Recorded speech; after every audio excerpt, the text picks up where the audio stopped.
Okay, moving right along here. Part 3 of my continuing unfolding saga of my film commentary on the Voyage of the Dawn Treader movie. So far, the last two videos I talked about, kind of the opening scenes and going through the picture in the bedroom, getting on board the Dawn Treader, and sort of introducing some of the important plot elements about the Seven Lords and everything, and then a little bit about Repeat. And then finally, they reach the Lone Islands, and that's where I left off. And Caspian, of course, makes that boneheaded decision to bring Eustace with him. It's in the book. There's no reason to believe that the Lone Islands is dangerous. In the movie, Caspian looks there, and it's like they say it looks suspicious. And Caspian's whole behavior, everyone's whole behavior, once they get there is, Caspian's like, if we don't come back soon, send a search party. You can sense that they're really, really suspicious. Why would you bring Eustace along? You know he's going to be a total nuisance. Leave him on the ship with the crew. Why would you bring him along everywhere? So it's really their own stupidity that results in them getting captured. It's different from the book, where in the book there's no reason to believe the Lone Islands are dangerous. So the fact that Eustace wanted to come and they bring him along, why not? Makes sense. So anyway, they get to the Lone Islands and they start looking around. And there's kind of a creepy moment, I think, where the bell goes off and the birds fly away, and I love that spookiness. I like the kind of unknown of where is everybody, what are they going to find. That just kind of touches on the heart of the book to me. One of the things I like about the book, I should say. I really like that spookiness of a deserted place. What are we going to find? That was great. Then Eustace sees those random people through that door, and of course he wants to leave without him. Oh, that jerk. And then there's a great funny moment when Edmund's like, why don't you guard something? And so he decides to guard the door. For some reason, Eustace wants to be very helpful. He's eager to help, kind of. And not that I don't know, I didn't quite get what his motivation was here. He's sort of volunteering and everything.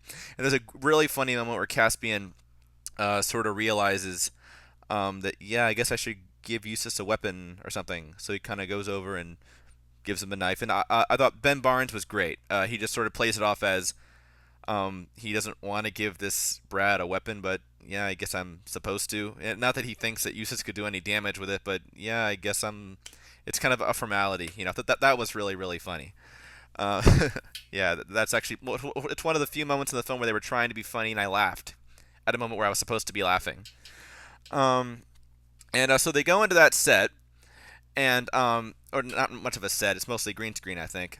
And in a nice creepy room. They walk into where that table is, and again, this is one of the annoying things about the movies. Again, saying things that are so self-evident. They say things that are, I can see them.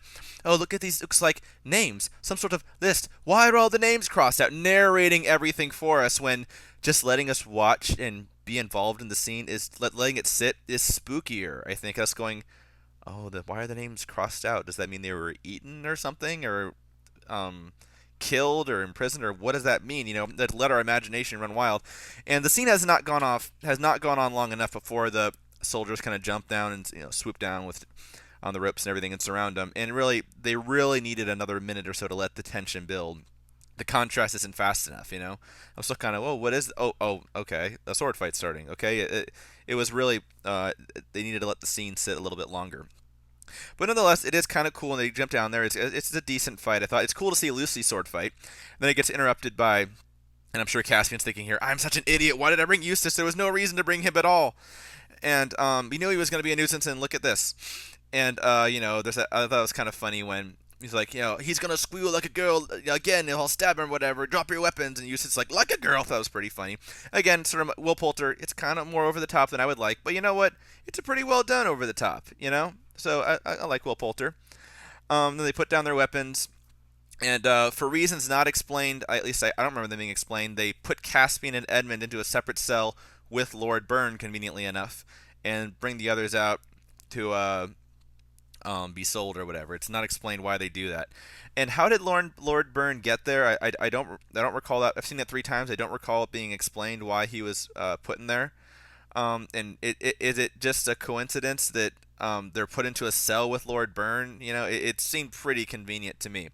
But anyway, who knows how long Caspian was trying to kick that door down before he finally realized, this isn't going to work. It's just silly. There's so many things. There's kind of an emotional logic missing throughout this entire movie. But then they talk to Lord Byrne and realize who he is, and then Edmund goes up to the window and looks out, and then begins one of the most bizarrely stupid scenes I've seen in a fantasy movie in some time. This is where the green mist is introduced, but not before they have the MLG, our mysterious little girl, Gale, is finally introduced. And it's the oldest trick in the book, really. That you see, basically, the filmmakers don't have time. They don't, or I should say, they don't want to take the time to kind of develop a character he might actually genuinely care about and come to know. It's like because the pacing is so furious, and they're worried about the 4-year-olds falling asleep or going to watch Nickelodeon or something. They say, let's just do something really, really simple and easy and shallow. It's a mom being taken away, and a little girl and dad going no. Really, really easy. But even that, even come on, like I think it's really hard to not feel something, seeing an image like that, and yet they manage to screw it up anyway because the scene is so rushed and so fast. You're sort of thrown into another movie of what the heck is this? This okay? They're being eaten by smoke. What the heck? Even something as basic of an emotional connection as a mom being separated from her, husband and daughter.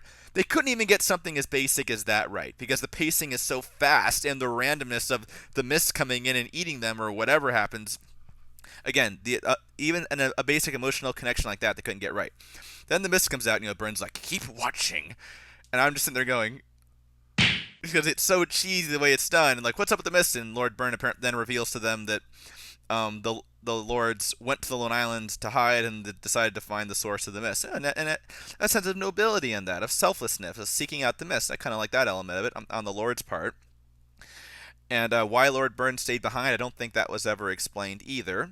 Then we cut very quickly, again, moving right along here. Bang, bang, bang, bang. The story just moves along. Like I haven't even recovered from the fact that, what the heck was that smoke thing? They're already moving along. It's just that it goes by so fast. It feels it's directed with so much apathy. Like, yeah, next scene, let's go, let's go, let's go. Like nothing matters because they go through it so fast.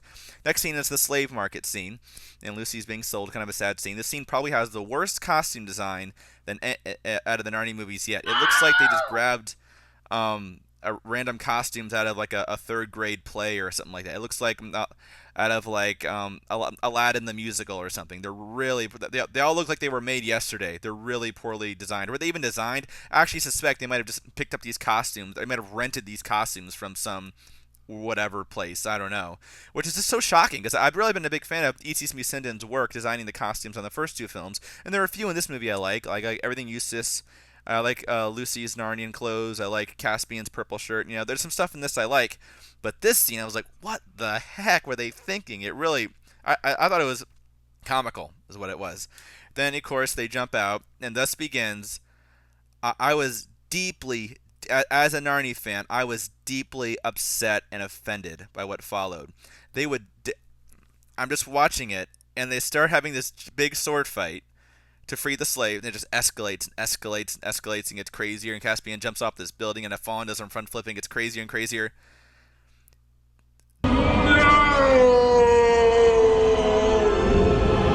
This is just spitting in the face of C.S. Lewis. This is spitting in the face of every Narnia fan. This is a big fat screw you to the fan base, I think is what this is. Maybe that's a little harsh, but that's how it felt at the time. That they would take a scene, the whole point of this scene in the book. One of the things whenever I talk about this scene, even long before I knew there was going to be a Dawn Treader movie, and I would talk about this scene. And I would talk about how cool it is that they managed to free the slaves without fighting. I thought that's kind of a neat thing. I think Lewis was, they have designing a conflict. You think there's going to be a battle? You know what? Maybe there are other solutions besides bloodshed to solving this conflict. I thought that was a nice little thing there. And how clever Caspian is in the book. It's so different, slightly humorous too. Not in a ha-ha way, but yeah, it's kind of amusing. But it works. The fact he managed with only one ship abolish the slave trade. The way he goes in and sits down with Gumpus, and the Lone Islands in the book is basically this hopeless bureaucracy, is the way it's portrayed. And the way Caspian comes in there and knocks over the desk and lifts him out of his chair and says, and he's a total actor. He plays it up and goes with it, and he's convincing enough to where he managed to actually abolish the slave trade. I love the way he plays his cards. It's so brilliant, different, and unexpected. They've taken that and reduced it to just another sword fight. You know what? I think they read that and went, oh, that's hard. That's complicated. That might involve us to actually set up some suspense, spend more than 3 seconds on a scene maybe, and develop something, and then have an ultimate kind of resolution to it. No, let's just have a sword fight. That's easier. I was just watching this going, this is so much more than just changing something. This is making it the opposite of what it is. Where the whole point in the book is that they managed to do this without fighting. Here, all it is fighting, and ridiculous fighting too. It just escalates and escalates and escalates. It was They cut to Eustace trying to escape, knocks over Gumpus, I think it is. Now, why Gumpus was trying to kill Eustace, I'm not sure. He's like, oh, here's this. When Eustace is trying to escape on the lifeboat, Eustace is trying to escape, and I guess, and Gumpus kind of comes out with a knife. Why he was doing that, I have no idea. Oh, here's this one. There's this giant sword fight going on. I'm going to go and pick off this one little brat or whatever. Again, they just thought it would be funny, I guess. It's just this is one of those stories where it's like, don't think about it, just go with it. Then they cut back, and also the fight is instantly over. And it's just the most boring, consequenceless violence you could imagine. It's just blah blah blah. Um, I was just after that was over, I was just sort of going no through the whole scene. My brother was groaning really loudly, and I knew there was a possibility there was gonna. We'd seen some stuff in the trailer. There might be some kind of fight involved in this scene, but I was like, but there's no way it would just be they fight and that's it. There's no way that what Narnia fan could make this movie and completely disregard that whole element of this scene. I really think the filmmakers hated the scene in the book. That's all I can conclude. It's not just, oh, they didn't know how to adapt it. They just looked at it and said, nope, threw it in the garbage. This is not. That's one of the reasons I say it's not a Don Treader movie. It's just because it's not that the scene was poorly adapted. Is that it wasn't adapted at all? They threw the scene in the book, they threw it in the garbage, and made it the opposite of what it is. And after the battle's over, which takes it, they cut back to they're marching through the streets in a scene that loosely evokes the scene in the book where Caspian's marching, and that was kind of appreciated. And then Gail's dad runs up like, "Take me on! I'm a good sailor. I want to find my wife or whatever." This guy he wants to join Caspian. It seems to me that I would think that most people there probably lost family members. If Caspian takes that one, wouldn't you think that other people would probably ask Caspian too? What, is Caspian going to take all of them? What's the point of him coming along anyway? Like, what can he really do? What ultimately does he do to help them find his wife? Nothing. If they hadn't gone along, they would have found her anyway. There's so much pointless whatever. It seems nice, but it doesn't really make sense stuff in this movie. Then Byrne hands over the first sword, the really important plot point here, and it's all it's all rusted and everything, and there's no reference to the fact that it's rusted. I'm kind of looking at it going, well, what the heck? And the characters don't even really seem to notice it's all rusty and weird, and how did it get that way? Again, a piece of emotional logic missing. I'm looking at it going, wait, why is it rusted? And the characters don't even seem to notice. There's this huge wall between me and the characters. I just can't connect with them because I just feel like we're living in totally different worlds. I cannot be a part of this story emotionally. Just can't connect. And Caspian gives it to Ed, and Edmund seems kind of happy about it. I think I'd be like, gee, thanks, Caspian, for a useless sword. So that's the end of the Lone Islands. Now they're going to move on here. And let me just say, this scene that they completely ruined, the whole slave trade scene, it's not like that's a totally crucial scene in the book. It's not like, oh, this represents the heart of what Dawn Treader is. But nonetheless, just because of the way how it was done, it was so contrary to the book in every way, so irreverent, I just feel like they must have hated this scene in the book. And yet I was so offended. I was so offended by how a not very crucial scene was handled. So imagine how offended I was when they totally got the really important scenes wrong. And that just gives you a taste of how much I really strongly disliked this movie. I'll just say I hated this movie. First part of the Lone Islands, when they get there and they go to the slave trade thing, the notebook thing and all that, even though I don't like the dialogue, you do kind of get a sense of mystery and the unknown and what are they going to find. But then basically as soon as the green mist is introduced, the Lone Islands is pure cinematic awfulness.